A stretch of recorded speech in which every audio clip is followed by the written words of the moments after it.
अगर जिस्म में से हड्डी टूट जाए तो इसका इलाज कैसे किया जाता है, बोन फ्रैक्चर का इलाज कैसे किया जाता है या इसको रिपेयर कैसे किया जाता है, हड्डी को जोड़ने के लिए क्या क्या तरीका इलाज इख्तियार किए जाते हैं, जानिए इस वीडियो में। जब आपको हड्डी टूटने का तजुर्बा होता है जिसको बोन ब्रेक या फ्रैक्चर भी कहा जाता है, इसका इलाज सिर्फ इसी सूरत में मुमकिन है या ये कहा जा सकता है कि ये इम्पोर्टेंट बात है, ये बात जरूरी है कि टूटी हुई हड्डी जो है वो कैसे जुड़ेगी।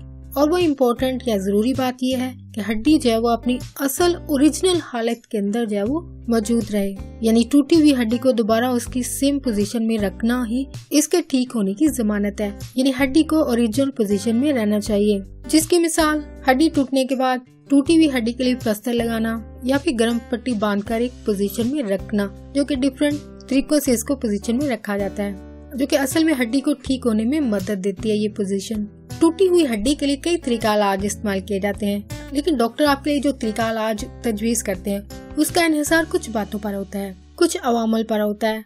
और वो फैक्टर अवामल ये हैं, जिस इंसान की हड्डी टूटी है वो हड्डी कितनी टूटी है, थोड़ी टूटी है, ज्यादा टूटी है या फिर ज्यादा छोटे छोटे टुकड़ों में टूट चुकी है, और इसके अलावा ये जिस्म के किस हिस्से के अंदर टूटी है, जिस्म के बाहरी हिस्से में या फिर बिल्कुल अंदर की तरफ टूटी है। इन बातों की बिना पर तरीका इलाज है वो तजवीज किया जाता है कि कौन सा तरीका इलाज है वो इख्तियार किया जाए।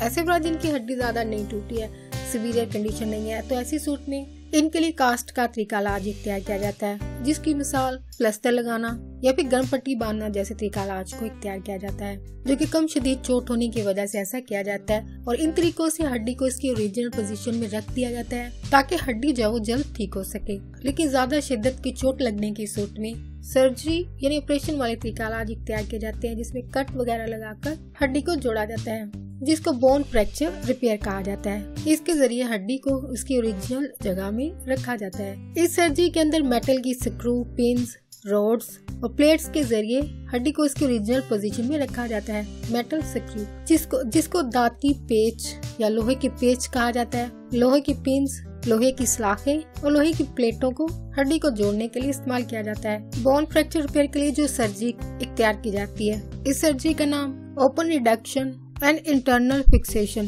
सर्जरी कहा जाता है, जिसकी शॉर्ट फॉर्म ORIF है।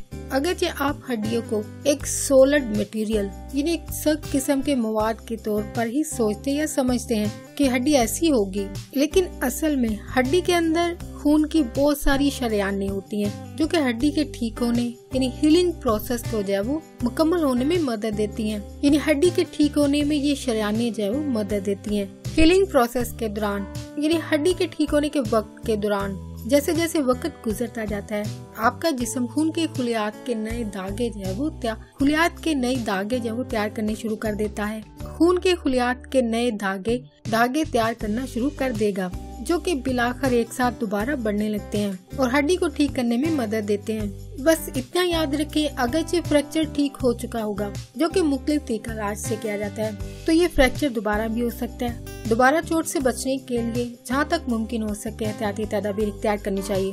नेक्स्ट, अपनी डाइट का ध्यान रखना चाहिए। अपनी खुराक यानी डाइट में कुछ ऐसी ग़िज़ाओं का इस्तेमाल बढ़ाना चाहिए जिनमें हड्डियों को बढ़ाने के लिए ग़िज़ायत मौजूद हो, जैसे कि ऐसे खाने का इस्तेमाल करना जिसमें कैल्शियम और विटामिन D शामिल हो। ऐसे फल सब्जियों का इस्तेमाल करना चाहिए। इसके अलावा आपको हिफाजती इक्विपमेंट का इस्तेमाल करना चाहिए, जिसमें प्रोटेक्टिव गियर पहनना, पैड्स पहनना, ब्रेसेस पहनना, हेलमेट पहनना, क्योंकि इन बताई गई तमाम चीजों के इस्तेमाल से ही फ्यूचर में होने वाले फ्रैक्चर से बचा जा सकता है। यानी आप जो भी कन्वीनियंस इस्तेमाल कर रहे हो, अगर कार का इस्तेमाल करते हैं तो उसके लिए जो हिफाजती तदाबीर इख्तियार करने की जरूरत है आपको वो करनी चाहिए।